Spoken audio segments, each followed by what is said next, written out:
I can run the macro using the shortcut key combination I assigned. I can also run the macro by using the buttons I added to the Quick Access Toolbar, but I may choose to actually run the macro by assigning it to the ribbon.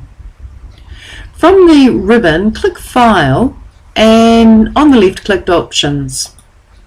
From there, click Customize Ribbon, and here are the popular commands in Excel. Click the drop down and change popular commands to macros, and here are my two macros. What I'd like to do is add the address macro to my Developers tab. But on my Developers tab, I'd like to create a new group called Cathi.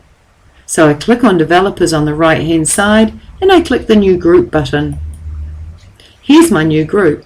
I'll click on my new group and I'll click Rename. And I'll rename that group Cathi. And OK.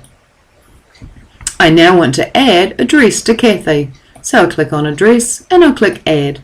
And I've added that macro to my Cathi group, which is in my Developers tab. I'll click on Address and then I'll click on Today. If I click on Today and click Add, I can also add my Today macro to my Cathi group on my Developers tab. If I then click OK and look on the Developers tab, here's my Cathi group and here's my two macros. If I click in a cell and I click my Address button, I've just inserted the address. And if I click on a cell and hit my Today's button, it'll insert Today.